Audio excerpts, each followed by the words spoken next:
کہنے لگا چچا اگر اجازت دو تو نماز پڑھ لوں. 15 سال کا جوان. کہتے میں رکھ کے نا وہاں سامان تو پھٹے پہ بیٹھ گیا, وہ نماز پڑھنے چلا گیا. باقی لوگ دیر سے آئے, وہ بچہ جلدی آ گیا. میں نے کہا بیٹے آپ جلدی آ گئے. کہنے لگے نفل چھوڑ دیے, آپ یہی نہ سمجھ لیں کہ کام چور ہے, میں بعد میں پڑھ لوں گا. کہتے ہیں وہ دوپہر کا وقت, رمضان بھی نہیں تھا. میں اس بچے کو, نوجوان کو گھر لے گیا اور میں نے اپنی بیوی سے کہا کہ بڑا نیک ہے, نمازی ہے. اور راستے میں یہ بھی ہوا ہے کہ میں نے اسے ایک دفعہ کہا ہے کہ یہ مجھے تھوڑی دیر کے لیے دے دو, گرمی بڑی ہے, تمہیں پسینہ آ رہا ہے, میں اٹھا لیتا ہوں.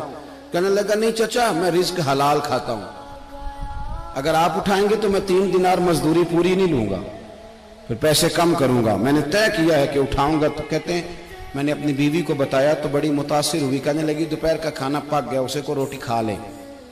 رمضان بھی نہیں تھا. کہتے میں باہر نکلا, اس کو 3 دینار تھمائے. تو میں نے کہا بیٹے ایک بات میری مانو گے؟ کہنے لگا بتائیے. میں نے کہا کھانا پکائے کھا لو. کہنے لگا میں معافی چاہتا ہوں, میں نے روزہ رکھا ہوا ہے. حضور نے حکم دیا, حکم نبی کریم نے حکم دیا, بخاری مسلم کی حدیث ہے. فرمایا نوجوانوں اگر تمہارے پاس طاقت ہے تو نکاح کر لو ورنہ روزے رکھو. حکم دیا, یا نکاح اور یا روزے, یہ سرکار کا حکم ہے. بھائی نفلی روزہ نفس کی قوتوں کو کچلتا ہے, انسان میں نورانیت اور روحانیت لاتا ہے.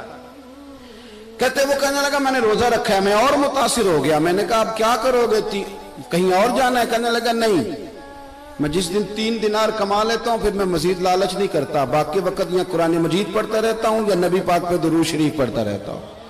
آپ بتائیں. تو میں نے کہا کہ افطار میرے ساتھ کر لو. کہتے ہیں میں اسے مسجد چھوڑ آیا اور خود میں لوٹ آیا. افطار کے بعد میں اسے لایا, کھانا کھلایا, عشاء پڑھی. اس کا گھر دور تھا, میں نے ڈرائنگ روم کھول دیا, بیٹھک کھول دی, وہیں وہ سو گیا. میری 20 سال کی معذور بچی کبھی چل نہیں سکتی تھی, کوئی طبیب کوئی حکیم میں نے چھوڑا نہیں تھا اس کو دکھایا نہ ہو. ایک ہی بیٹی, وہ بھی معذور پیدائشی. اس کے کمرے میں گئے, میاں بیوی اسے کھانا کھلا اور بتایا بیٹے ایک نوجوان ہے, بڑا نیک ہے, ہمارے گھر میں آج بڑا پرہیزگار. پتہ ہے حضور نے کیا فرمایا؟ نبی کریم فرماتے ہیں جب نوجوان اٹھ کے تہجد پڑھتا ہے نا نوجوان, تو اللہ فرشتوں کے سامنے اس نوجوان پر فخر فرماتا ہے. اللہ فخر کرتا ہے کہ عمر دیکھو دیکھو یہ میری بارگاہ. اللہ فخر کرتا ہے, اللہ یعنی خدا خود میر مجلس بود, اللہ فخر کرتا ہے. اب سوچیں. تو ہم نے اپنی بیٹی کو بتایا کہ نوجوان اور بڑا نیک ہے. تو کہتے ہیں وہ کھانا کھلا کے ہم واپس آ گئے. آدھی رات کا وقت ہوا تو دروازے پہ دستک ہوئی. بچی اپنے کمرے میں سو رہی تھی, ہم اپنے کمرے